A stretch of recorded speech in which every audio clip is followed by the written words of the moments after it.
Vote बना रहे और ये लोग जैसे के तैसे रहें और इनका शोषण हम करते रहें। सरकार जो है केवल उन धन्ना सेठों और मनुवादी सोच के ऊपर काम कर रही है। कहीं मूंछों के नाम पर मार दिया जाता है, कहीं घोड़ी चढ़ने के सुरक्षा दी जाती है। भाई जब समान अधिकार हो गया है तो फिर ये क्यों इस तरीके की घृणा पैदा हो रही है। मेरा डॉक्टर आई खान के नाम से मुझे जानते हैं और मैं मंडल अध्यक्ष मुस्लिम भाईचारा आज़ाद समाज पार्टी मुरादाबाद से। जी सर।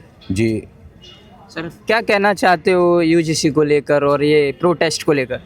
देखिए ऐसा है, जो हमारी विपक्षी पार्टी है Bharatiya Janata party UGC bill को लेकर आई। जी सर। और यूजीसी बिल लाने के बाद उस पे 24 घंटे के अंदर स्वर्ण कास्ट के 15% लोग, कम जो 85% लोग एक तरफ हैं, 15% एक तरफ हैं, तो 15% लोगों के थोड़े 24 घंटे भी शायद उन्होंने धरना प्रदर्शन नहीं किया होगा और सुप्रीम कोर्ट ने स्टे कर दिया। जी सर। तो ये बताइए, एक तो सरकार उस पे जो है ना सही तरीके से अपने पक्ष को रखने का काम नहीं करती है। जी। स्टे होने का मेन कारण ये है। देखिए दलितों को शोषण लगातार आप देख रहे हैं। ये यूजीसी बिल जो आज लागू हो रहा था, ये आज़ादी के तुरंत बाद ही लागू होना चाहिए था कायदे में।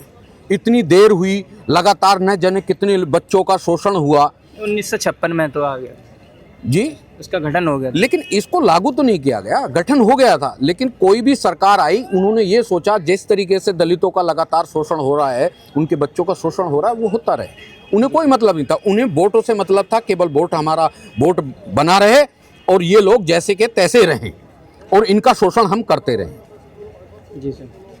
तो सर सरकार के लिए क्या कहना चाहोगे? देखिए सरकार के लिए मैं ये कहना चाहूँगा, सरकार जो है केवल उन धन्ना सेठों और मनुवादी सोच के ऊपर काम कर रही है। केवल जो ओबीसी है और एससी माइनॉरिटी, उनका लगातार शोषण हुआ है। आप देखेंगे लगातार हजारों साल पहले से दलितों का शोषण होता रहा, लेकिन जिससे उसके बाद बीजेपी सरकार आई, उसमें मुस्लिमों का भी शोषण होना शुरू हो गया कहीं ना कहीं देखेंगे। और जब बात होती है कि समान अधिकार, बात होती है समान अधिकार, तो संविधान के अंदर समान अधिकार है। तो जब दलितों को अभी भी लगातार अत्याचार हो रहा है, जगह जगह कहीं मूंछों के नाम पर मार दिया जाता है, कहीं घोड़ी चढ़ने के सुरक्षा दी जाती है। भाई जब समान अधिकार हो गया है तो फिर ये क्यों इस तरीके की घृणा पैदा हो रही है। सर एक पहला आंदोलन हो रहा है जिसमें एससी, ओबीसी, एसटी एक साथ आ रहे हैं।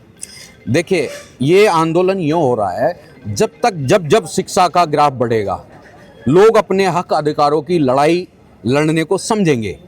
अब ओबीसी समाज या माइनॉरिटी समाज उन्होंने ये समझा कि ये वाकई ही बिल सही था, क्योंकि अभी कुछ दिन पहले एक यादव समाज के कथावाचक थे, उनकी चोटी काट दी जाती इटावा से। तो आप ये समझिए, उन्होंने समझा कि हम वाकई हम ओबीसी हैं, तो उन्हें जब जागेंगे ये अत्याचार हो रहा है, उन पे भी ओबीसी पे हो रहा है, तो इन्होंने सोचा कि जो दलित समुदाय है, अब जब इन पे शोषण और हमारे पे भी होना, तो हमें एक होने में, इनके साथ होने में फायदा है। यही तो मैं बोल रहा हूँ कि एक साथ पहली बार हो रहा है सर। देखिए अब जागरूकता आई है, जिस तरीके से जागरूकता आएगी उसी तरीके से ये लोग आगे बढ़ते हैं। अपोजिट पार्टी के लिए क्या कहोगे, जो कि किसी भी पार्टी ने अभी तक इस यूजीसी को लेकर चुप्पी नहीं तोड़ी सिवाय चंद्रशेखर आज़ाद जी की? देखिए ऐसा होता है, जैसे हाथी के दांत दिखाने के और खाने के और, ये चीज़ आपने देखी होगी। तो मैं आपको बताना चाहता हूँ, ये सारी पार्टियाँ आज़ादी के समय से पहले, लेकिन हमारी जो आज़ाद समाज पार्टी है वो अभी नई पार्टी है। उन्होंने समझा भाई चंद्रशेखर आज़ाद किसी राजनीतिक घराने से ताल्लुक नहीं रखते। जी सर। उन्होंने देखा कि हर पार्टी ने दलितों का शोषण किया, मुस्लिमों का शोषण लगातार हो रहा है, तो उन्होंने कहा कोई आवाज़ उठाने वाला नहीं, क्योंकि 85% लोग केवल वोट बैंक बने हुए हैं, इनके हक अधिकार की कोई भी लड़ाई या सुनवाई नहीं होती। तो उन्होंने अपनी पार्टी की, इस वजह से आज वो चंद्रशेखर आज़ाद, इसलिए उन्हें पता है वो जमीनी नेता है और उन्हें पता है कि मेरा समाज किधर है, तो वो अपनी इस वजह से, और वो ताल्लुक़ रखते हैं बहुत मीडियम घराने से, उन्हें हर दुख दर्द का पता है, तो इसलिए वो आवाज़ उठाने का काम कर रहे हैं। क्या आह्वान करना चाहते हो सरकार के लिए या सुप्रीम कोर्ट या जो जनरल कास्ट वाले हैं जो अपोजिट में बैठे हैं, इसको लागू ना कराने के लिए, उनके लिए क्या आह्वान करना चाहते हो? देखो लागू नहीं करा, मैं तो लागू होने की बात कर रहा हूँ। हमारा जो प्रोटेस्ट है वो लागू होना चाहिए। लागू ये बहुत पहले हो जाना चाहिए था। और हमारा प्रोटेस्ट इसीलिए है, और मैं किसी पार्टी से अपील नहीं कर रहा हूं, मैं अपनी जनता से अपील करता हूं कि जाग जाओ और भाई चंद्रशेखर आजाद के पीछे आ जाओ, तो उन्हें समानता का अधिकार मिलेगा। और जिस तरीके से दलितों के आगे हांडी बांधी गई थी और झाड़ू लटकाई गई थी, उनको एहसास हो जाएगा कि ये अब लोग शिक्षित हो चुके हैं, जाग चुके हैं।